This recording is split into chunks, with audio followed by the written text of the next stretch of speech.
এই মুহূর্তে আমি দাঁড়িয়ে রয়েছি ইটাহার ব্লকের অন্তর্গত হাসুয়া গ্রামে। আপনারা জানেন যে আর কিছুদিন পর প্রায় 1 তারিখ অর্থাৎ সেই মে মাসের 1 তারিখে কিন্তু সেই স্বামীনাথ মেলা সেটি কিন্তু এখানে অনুষ্ঠিত হবে। এবারে জানার বিষয় এখানকার ইতিহাস।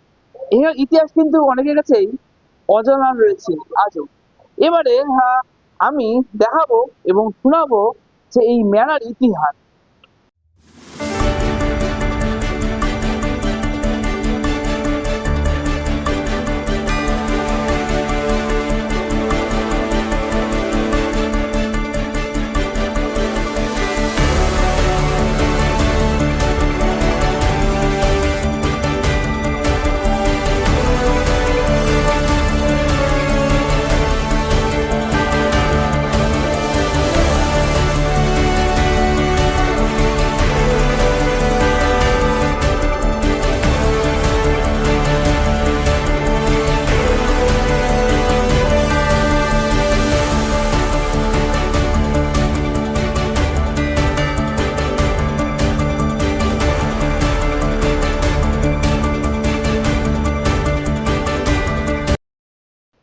এই মুহূর্তে পেয়ে গেছি এই যে স্বামীনাথের যে পুরোহিত রয়েছে তাকে। আপনার নামটা কি? আমার নাম দীপেন মজুমদার। আরে দীপেন বাবু, আর কিছুদিন পরে পুজো রয়েছে তাই তো? হ্যাঁ, শুক্রবার ভোর 5টার থেকে মন্দিরে পুজো হচ্ছে এবং মেলা। আচ্ছা, তো কি থাকছে এবারে পুজোতে? পুজোতে তো ভোর 5টার থেকে পুজো শুরু হয়ে যাবে জনগণের জন্য। যে সমস্ত ভক্তবৃন্দ আসবে সবারই পুজো হবে এবং ওই দিন সারাদিন এবং পরের দিন 7 দিন ব্যাপী চলবে পুজো। মেন হলো শুক্রবার। আর মেলায় নাগরদোলা, ব্রেক ডান্স, চিত্রহার ইত্যাদি, মদ কাকুয়া, বিভিন্ন রকম শাখা, কাঁচা পিতলের দোকান, পানীয় জল, চিকিৎসা, অ্যাম্বুলেন্স সব ব্যবস্থায় রয়েছে। আমাদের বাংলা সমাজ চ্যানেল থেকে সকল জেলাবাসীকে কি বলবেন? জেলাবাসীকে আমন্ত্রণ করবো যে সবাই আমাদের স্বামীনাথ মন্দিরে মেলায় আসুন, দেবতা দর্শন করুক, মেলা পরিদর্শন করুক, এই কামনাই রাখবো। এই মুহূর্তে আমার সাথে রয়েছে আমাদের জেলার ইতিহাস তত্ত্ববিদ, অর্থাৎ ইতিহাসের বিষয়ে যার কাছে থেকে জানা যায় এবং যে এই বিষয়ে চর্চা করেন। এই মুহূর্তে রয়েছে আমার কাছে সোমনাথ সিং। নমস্কার আপনাকে। নমস্কার আপনাদেরকে। আচ্ছা, এই যে আপনি এই যে স্বামীনাথ মেলা যে হয়, এখানে স্বামীনাথ মেলার ইতিহাসটা কি মূলত? স্বামীনাথের মন্দির এটা কিন্তু শতাব্দী প্রাচীন এবং মেলাটিও কিন্তু শতাব্দী প্রাচীন। আমাদের জেলার যে কয়েকটি শতাব্দী প্রাচীন মেলা রয়েছে তার মধ্যে একটি অন্যতম ঐতিহ্যবাহী এবং বড় মেলা হচ্ছে স্বামীনাথের মেলা। এই স্বামীনাথের মেলা বা স্বামীনাথের মন্দিরের যদি ইতিহাস জানতে হয় তাহলে আমাদের যেতে হবে 1260-70 বঙ্গাব্দে। সেই 1260 আনুমানিক 1260-70 বঙ্গাব্দ নাগাদ চূড়ামুন স্টেটের প্রজাবত্স জমিদার নারায়ণচন্দ্র রায়চৌধুরী তার উদ্যোগেই মূলত তিনি স্বপ্নাদেশ পায় এবং স্বপ্নাদেশ পেয়ে এই ইটাহার থানার অন্তর্গত দুর্গাপুর গ্রাম পঞ্চায়েতের হাসুয়া গ্রামে এইখান থেকে স্বামীনাথের যে মূর্তিটি তিনি সেখান থেকে উদ্ধার করেন এবং এই মূর্তিটি আসলে কষ্টি পাথরের বিষ্ণু মূর্তি। এবং উদ্ধার করার পরে তিনি ভেবেছিলেন যে এই মূর্তিটি এখান থেকে চূড়ামুন স্টেটে নিয়ে যাবেন, কিন্তু তিনি অনেক চেষ্টা করেও সেই মূর্তিটি এই হাসুয়া থেকে চূড়ামুন স্টেটে নিয়ে যেতে পারেননি। পরবর্তীকালে তিনি আবার স্বপ্নাদেশ পান এবং সেখানে স্বপ্নাদেশ পেয়ে তিনি এই হাসুয়া গ্রামেই তিনি সাময়িক একটি মন্দির তৈরি করেন এবং মন্দির তৈরি করে এখানেই স্বামীনাথের উদ্ধার করা স্বামীনাথের মূর্তিটি এখানে স্থাপন করেন এবং সেই সময় থেকেই স্বামীনাথের পুজো এখানে হয়ে আসছে।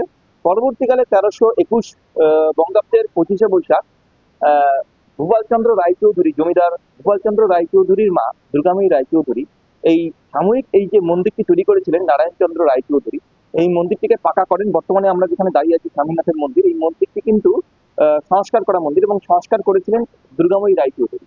এবং সেই 1321 বঙ্গাব্দের পর থেকে প্রতি বছর বুদ্ধ পূর্ণিমার দিন এই স্বামীনাথের মন্দিরে পুজো হয় এবং এই স্বামীনাথের মন্দিরে পুজো উপলক্ষে প্রথম দিকে 1 মাস যাবৎ মেলাটি হতো, কিন্তু পরবর্তীকালে 1970 সাল থেকে এটি 3 দিন যাবৎ হয়। বর্তমানে বেশ কয়েক বছর যাবৎ এই মেলাটি কিন্তু বুদ্ধ পূর্ণিমা উপলক্ষে সেই বুদ্ধ পূর্ণিমার দিন থেকে টানা 7 দিন ধরে এই মেলাটি হয় এবং বুদ্ধ পূর্ণিমার দিন এখানে বাৎসরিক পুজো হয়। আপনারা যদি দেখেন যে স্বামীনাথের মূর্তিটি এটা কিন্তু এই হাসুয়া থেকেই উদ্ধার করা হয়েছিল মূর্তিটি, আজ থেকে যে প্রায় 200 বছর আগে। এবং এই মূর্তিটি কিন্তু কষ্টি পাথরের বিষ্ণু মূর্তি। এই মূর্তির 4টি হাত রয়েছে, শঙ্খ চক্র গদা পদ্ম, তার 4টি হাতে 4টি রয়েছে শঙ্খ চক্র গদা পদ্ম এবং একই সাথে এই মূর্তিটি কিন্তু কষ্টি পাথরের, এবং মনে করা হয় যে 1100 বঙ্গাব্দে 1100 খ্রিস্টাব্দে, মানে আজ থেকে প্রায় 1000 বছর পুরনো এই মূর্তি। এবং এই মূর্তিটি যখন প্রতি বছর মানে যে কোনো সময়ে যারা ভক্তবৃন্দ আছে এই এখানে মন্দিরে, তারা কিন্তু শ্বেত বস্ত্র পরিহিত এই দেখে এই মূর্তিটিকে। এবং একই সাথে এই মূর্তিটির কপালে সোনার তিলক টিকলি থাকে, এবং গলায় কিন্তু রূপোর গহনা থাকে, পরিহিত থাকে। বিশেষ করে বুদ্ধ পূর্ণিমার দিনকা গোপালচন্দ্র রায়চৌধুরীর যারা বংশধর রয়েছে, তারা আরো বেশ মানে সোনা বা রূপার যে মানে অলংকার আছে, সেই অলংকার দিয়ে এই মূর্তিটির নাচ বেশ হয়, এবং এই মূর্তিটি পুজো হয়। এবং এই মূর্তিটি আসলে শ্রী বিষ্ণুর অবতার হিসেবেই এখানে পুজো করা হয়। এবং এই মূর্তিটির সাথে সাথে সেই 1321 বঙ্গাব্দের 25শে বৈশাখ আহ, আহ, আহ, গোপালচন্দ্র রায়চৌধুরীর যে মা দুর্গাময়ী রায়চৌধুরী, তিনি কিন্তু আরো বেশ কিছু মূর্তি স্থাপন করেছেন। এই মূর্তিটির যদি ডান দিকে দেখা যায়, ডান দিকে রয়েছে শ্বেত পাথরের রাম, সীতা, লক্ষ্মণ, ভরত, শত্রুঘ্ন এবং হনুমানজির মূর্তি। এবং বাম দিকে রয়েছে অষ্টধাতুর রাম সীতা মূর্তি, এবং একই সাথে নিম কাঠের জগন্নাথ, বলরাম, সুভদ্রার মূর্তি, এবং একই সাথে 21টি শালগ্রাম শিলা। এবং এই জগন্নাথ, বলরাম, সুভদ্রার মূর্তিটিকে প্রতি বছর ওই বিশেষ করে রথের দিন, রথযাত্রার দিনকা এখান থেকে কিন্তু গোপালপুর রাজবাড়িতে নিয়ে যাওয়া হয়, এবং সেখানে যে লক্ষ্মীনারায়ণ মন্দির আছে সেখানে স্থাপন করে এক এক সপ্তাহ ধরে পুজো করা হয়। এবং উল্টো রথের দিন সেই গোপালপুর জমিদার বাড়ি থেকে মহা সমারোহে সেই জগন্নাথ, বলরাম, সুভদ্রার মূর্তিটিকে রথে বসিয়ে এখানে আবার পুনরায় আনা হয়, এবং দীর্ঘ 1 বছর ধরে তারা কিন্তু এখানেই থাকে। এবং প্রতিদিন এখানে কিন্তু নিয়ম নিষ্ঠা সহকারে সকাল এবং বিকাল কিন্তু এখানে পুজো হয়। এখানে যে পুজোর যে প্রসাদ দেওয়া হয়, মূলত এখানে আতপ চাল, দুধ, বাতাসা, চিরা, এইগুলোই মূলত দেওয়া হয়। এবং মেলা উপলক্ষে এখানে কিন্তু মেলার এই মন্দির সংলগ্ন স্থানে বেশ উঁচু টাইপের মাচা করে এখানে পুজোর যে উপকরণগুলো এখানে বিক্রি হয়। এবং আমাদের জেলা না, জেলার বাইরে থেকেও একাধিক সময় একাধিক লোকজন কিন্তু এখানে আসে। এবং গোপালচন্দ্র রায়চৌধুরী মারা যাওয়ার পরে পরবর্তীকালে যখন তার জমিদারি ভাগাভাগি হয়, তখন তার কনিষ্ঠ পুত্র শিবপ্রসাদ রায়চৌধুরীর ভাগে এই অংশটি যায়, অর্থাৎ স্বামীনাথের মন্দিরের এই পার্টটি। এটা কিন্তু 10 কাঠা জায়গার উপরে এই মন্দিরটি রয়েছে বর্তমানে। এবং তারপর থেকে তার গোপালচন্দ্র রায়চৌধুরীর বংশধর, মানে কনিষ্ঠ পুত্র শিবপ্রসাদ রায়চৌধুরীর বংশধরেরা সেই সময় থেকে এখনো পর্যন্ত কিন্তু তাদের পারিবারিক যে ঐতিহ্য, সেই বজায় রেখে কিন্তু এই পুজো করে আসছে। এবং একই সাথে আরেকটা কথা না বললেই না, গোপালচন্দ্র রায়চৌধুরীর মা দুর্গাময়ী রায়চৌধুরী তার শাশুড়ির স্মৃতিতে এই মন্দির প্রাঙ্গণে একটি কষ্টি পাথরের একটা একটা ফলক তিনি বসিয়েছিলেন। এবং সেই ফলকে একটি কবিতা তিনি লিখেছিলেন তার শাশুড়ি পদ্মাবতী রায়চৌধুরী, অর্থাৎ যে মন্দিরটি প্রথম অবস্থায় প্রতিষ্ঠা করেছিলেন নারায়ণচন্দ্র রায়চৌধুরী, তার স্ত্রী পদ্মাবতী রায়চৌধুরী, তার স্মৃতিতে, অর্থাৎ দুর্গাময়ী রায়চৌধুরী তার শাশুড়ির স্মৃতিতে কিন্তু একটি কষ্টি পাথরের ফলক কবিতা আর কি, সেই কবিতাটা এখানে এখনো আপনারা দেখতে পারবেন। অর্থাৎ আমরা চাই যে এই মন্দিরের যে ঐতিহ্য, সেই ঐতিহ্য যেমন আজকে ধরে আছে, আগামী দিনেও ধরে থাকুক।